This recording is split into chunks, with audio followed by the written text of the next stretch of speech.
So we are done with the 2021 NFL draft, and the big story going into and coming out of the draft were the top 5 quarterbacks selected. I'm going to be breaking down their situation and how likely they are to succeed. So with all that out of the way, let's hit the intro. Perfect.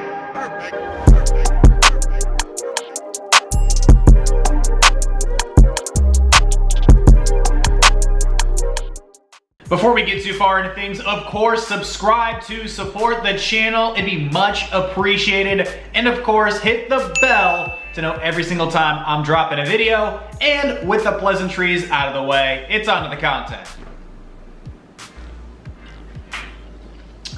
The NFL draft is over, and we are now in the lull of content where Tristan gets to figure out what he's gonna talk about for the next,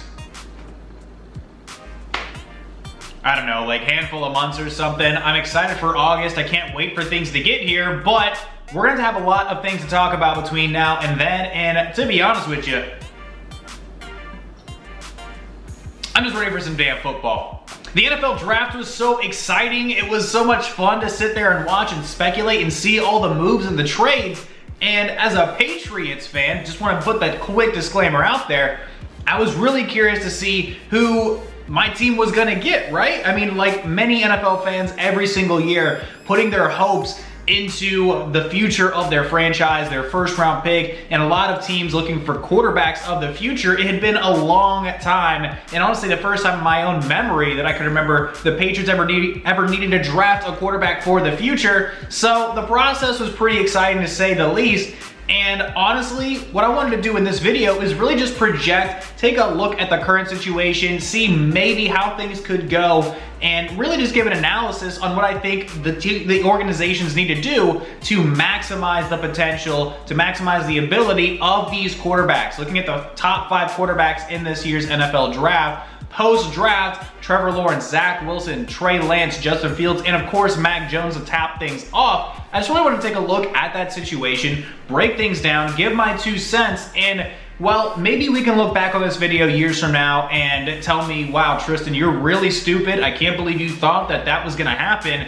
And you could probably say the same thing about a lot of my videos. But to be completely fair, this is just gonna be a lot of fun. We got a lot of time to kill between now and the beginning of preseason. We got training camps, we got all sorts of stuff that I'm sure is going to happen. And heck, we even gotta talk about Aaron Rodgers at some point. But right now, the NFL draft has come and gone. I just think it's a good time to analyze these quarterbacks. Let's just break things down, starting with Trevor Lawrence. So, Trevor Lawrence starting things off, pick number 1 to the Jacksonville Jaguars. If you have been a football fan for any time at all over the last, let's say, 5 years, you probably heard the name Trevor Lawrence and number 1 pick quite a bit. And the prophecy came true on day 1 of the NFL draft. The most predictable pick in this year's NFL draft was Trevor Lawrence to the Jacksonville Jaguars. And Trevor Lawrence goes into Jacksonville, a completely new situation with a new head coach in Urban Meyer and second-time NFL executive / GM Trent Baalke, formerly of the San Francisco 49ers, and he's looking to turn the future, turn the past, turn everything around in Jacksonville. And looking around at the situation for Trevor Lawrence, of course, you got to talk about the new head coach in Urban Meyer. The first time he's going to be head coaching at the NFL level was a master head coach at the collegiate level, winning national championships at Florida and Ohio State, and was also the coach of Alex Smith once upon a time at Utah. So a lot of experience at the collegiate level for Urban Meyer. At the NFL level, not so much. And that's a big question to raise in regards to the experience, right? Because of course, having the experience of training 17, 18, 19, 20-year-olds to prepare for the NFL is completely different than dealing with NFL veterans, grown men with families and their livelihoods on the line depending on their performance. I don't think Urban Meyer is gonna have a tough time transitioning into the NFL from that environment. He's got all sorts of respect from around the football world. I just think it's a difference in culture that Urban Meyer's gonna have to account for. There's gonna be some rocky bumps along the way, but with Trevor Lawrence leading the way, I think there's a lot of optimism coming out of Jacksonville. Taking a look at GM Trent Baalke, who used to be with the San Francisco 49ers, saw a lot of early success turning the San Francisco 49ers to from a below 500 team to an above 500 team, getting them to 13 wins in his first year as an executive with the San Francisco 49ers, his first year as a GM with the Niners, working hand in hand with John Harbaugh, and even took this team to the Super Bowl at one point, and then had a lot of butting heads, and the 49ers just completely dismantled. Things just never quite were the same after the John Harbaugh days. And honestly, Trent Baalke was just a part of that wave, somewhat responsible for that wave. So Jacksonville Jaguars fans are just hoping that process isn't going to complete itself. But Baalke has a lot of experience putting together great teams, and I think Urban Meyer and Baalke have a lot of potential together, and they're starting things off on the right foot, getting the franchise quarterback. The Jaguars also made a smart decision getting Trevor Lawrence's college teammate Travis Etienne, the running back, who is more of a dual threat, can catch passes out of the backfield, is a first, second, and third down running back. Is going to pair very nicely with James Robinson, so I think they just made a really smart move there. And the rest of the Jaguars squad around Trevor Lawrence, there's guys like DJ Chark, Laviska Shenault, Marvin Jones Jr., James Robinson, like I mentioned, Miles Jack, Josh Allen, Shaquille Griffin, and last year's first-round pick, CJ Henderson. So the Jaguars have a lot of talented players around Trevor Lawrence. I think he could very well elevate the Jaguars from being a one-win team like they were in 2020 to winning maybe 5 or even 6 games this year in 2021. But the Jaguars have a lot of issues around the rest of the roster, a lot of lack of depth, really, a lot of lack of really NFL level talent starting at a lot of positions. So Trevor Lawrence, if he's coached up well under Urban Meyer, could do very well in his first season. But let's take a little bit of a look into the future. For the Jacksonville Jaguars to be successful within the next 2-3 years, I think Urban Meyer and Trent Baalke are really gonna have to buckle down and try to secure some talent around their young rising star in Trevor Lawrence. I think they're gonna need to get a lot more depth along the offensive line. Last year, ranking bottom 10 in sacks allowed. Trevor Lawrence does not want to have to be running for his life every single play. On the defense, you just want to add some more depth at some key positions, especially in the safety spots along the secondary. So the Jaguars aren't necessarily hopeless. I think they do have much more of a rebuild in store than maybe some of the other teams we're going to talk about. But Trevor Lawrence is a once-in-a-generation talent. I'm very optimistic for the growth he's going to have in Jacksonville. Taking a look at pick number 2, Zach Wilson, the quarterback out of BYU, selected by the New York Jets and new head coach Robert Saleh and GM Joe Douglas. I think the New York Jets got an absolute stud out of BYU.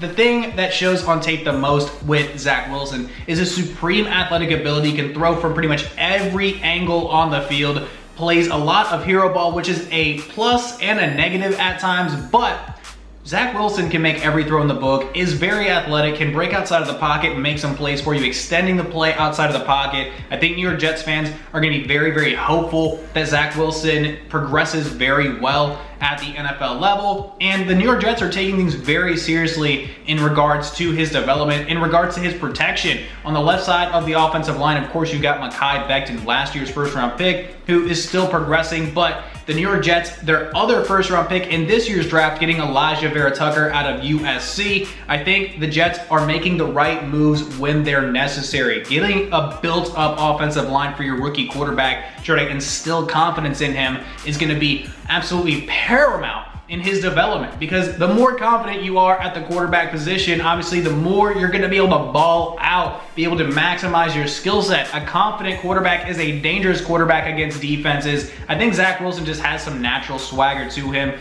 that New York just really needs. But the New York Jets absolutely need a leader in the locker room. If Zach Wilson's going to be that guy, he's going to need to be confident. He's going to need to have trust in a lot of his teammates. But it's not to say the Jets are absolutely hopeless. On the offense, they added Corey Davis from the Tennessee Titans this past offseason. You got Jamison Crowder, Denzel Mims, last year's draft pick at wide receiver. On defense, you've got a guy in Quinnen Williams who is able to get after quarterbacks, who I'm sure Robert Saleh is salivating at the thought of working with. And of course, in the back end, you got Marcus May, who is a savvy veteran safety who last year broke out, was a more under the radar player for the New York Jets. So the Jets do have some cultivated talent along the roster this year, also picking up guys like Tevin Coleman, and they also got Michael Carter out of UNC, and also Michael Carter out of Duke.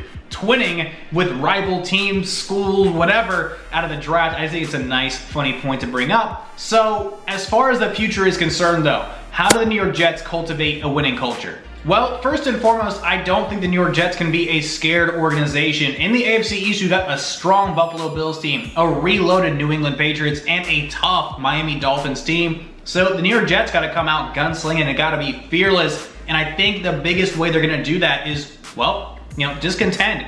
Get into every single game. Be competitive. Attract free agents, because that's exactly what you're going to need to grow a guy like Zach Wilson's potential. Zach Wilson, in my opinion, has some of the biggest boom or bust potential, and what it really comes down to are the Jets going to continue this vicious cycle of just destroying young quarterbacks, or is Robert Saleh and Joe Douglas, are they going to be the tandem that brings relevance back to the New York Jets?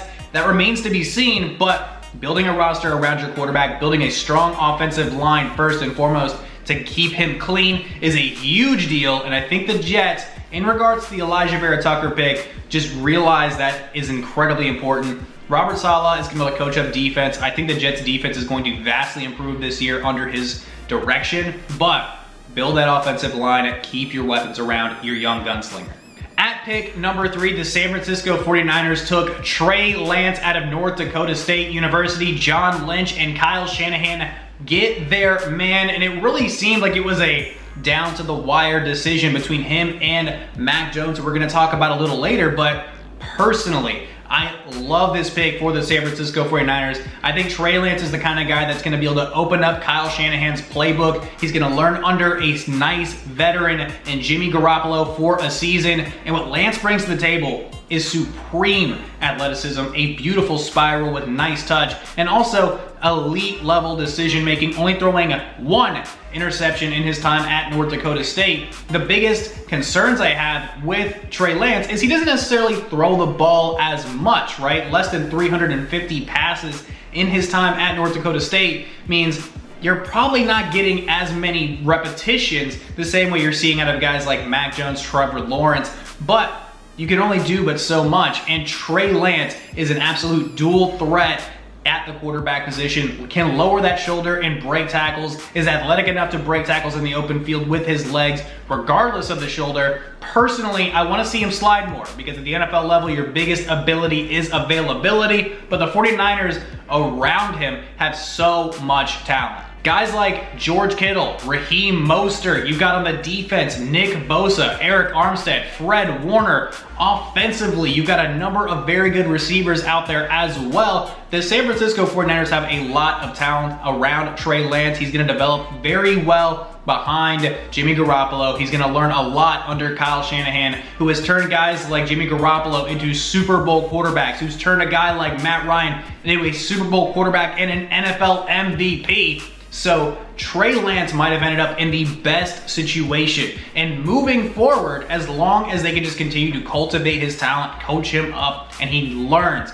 Kyle Shanahan's offense, I think the San Francisco 49ers are going to be contenders for the next decade plus. 4th quarterback taken, Justin Fields out of Ohio State to the Chicago Bears. Matt Nagy and Ryan Pace get their guy. And Justin Fields is one of those quarterbacks that his athleticism is evident, but he has a big arm. He can make good decisions, and he throws a nice ball as well. At the NFL level, the things I want to see him work on, which I think Matt Nagy can really do as a good offensive mind, is work on his vision. Because watching film on Justin Fields, he gets trained a little bit on his main receiver. So at the NFL level, you're just going to want to see him develop that a little bit more. I think defenses are going to look for that on Sundays, but he's going to have a nice quarterback to sit behind in Andy Dalton. Justin Fields, if you develop him correctly, the Chicago Bears might have their best quarterback ever.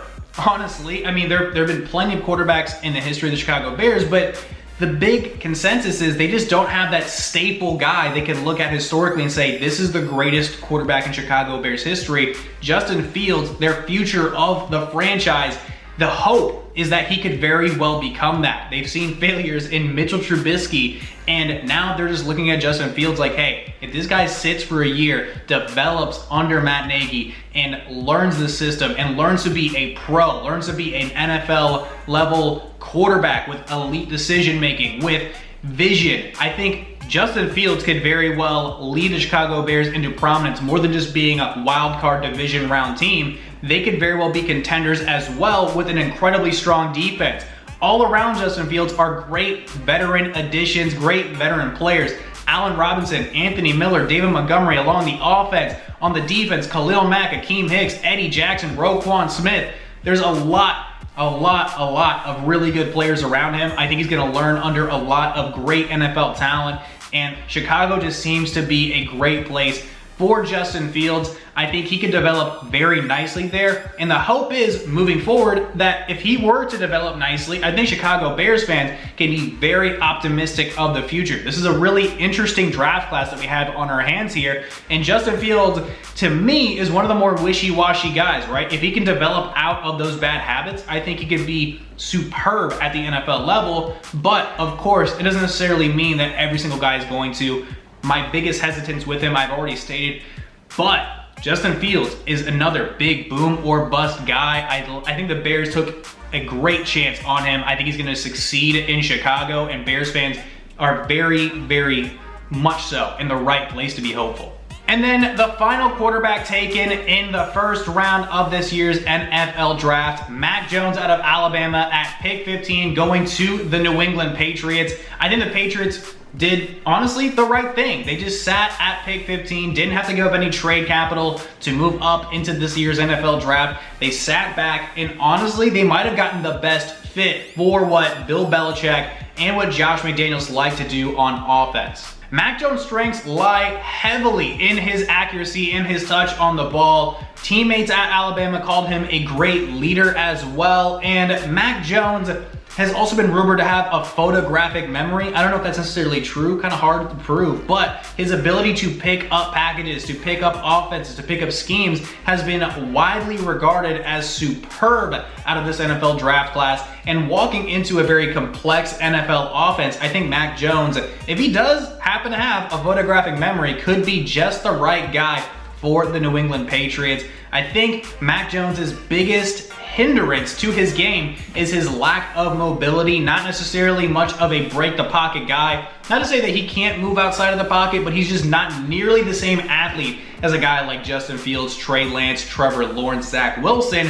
A good quarterback nonetheless, but not necessarily the same athlete. I think the Patriots didn't necessarily mind that too much. They're looking for a guy who's going to stand in the pocket and deliver great passes like they had seen for 20 years out of a guy named what was it? Tom Brady. So look, this isn't me saying that Mac Jones is going to be Tom Brady, but I see that they're just trying to move back into that direction for their offense.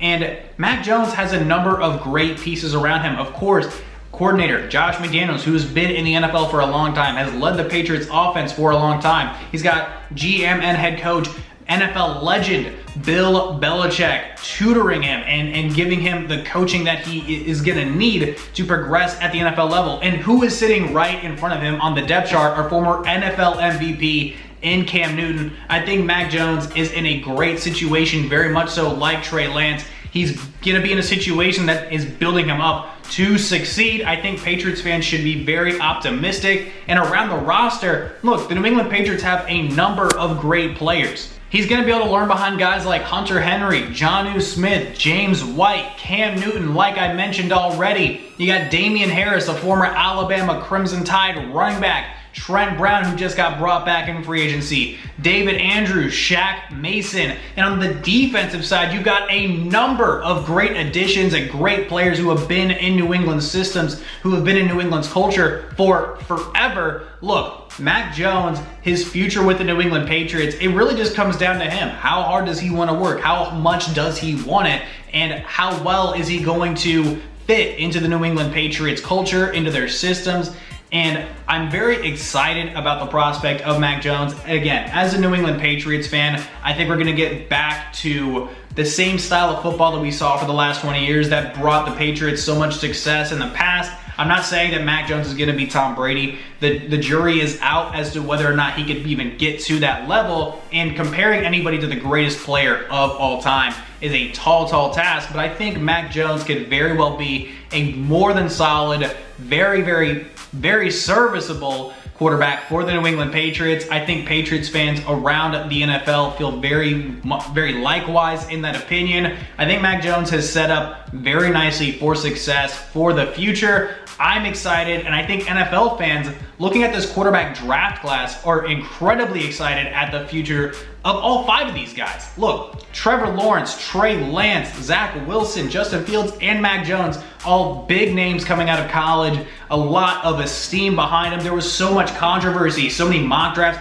Heck, my mock draft ended up being atrocious when it was all said and done, but this NFL draft class, it feels like there was an electricity in the air. I had a lot of fun watching it. I'm sure you, the dedicated football fan, also enjoyed it.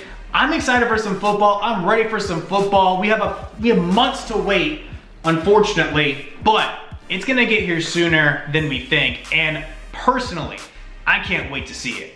So thank you so much for sticking around watching the whole video. Of course, feel free to like, comment, share, subscribe, and of course, get the bell on to know every single time I'm dropping a video. All my social medias down in the description below, so feel free to check me out on all those. My name is Tristan Blake Rines, and I'm gonna catch you in the next one. Adios.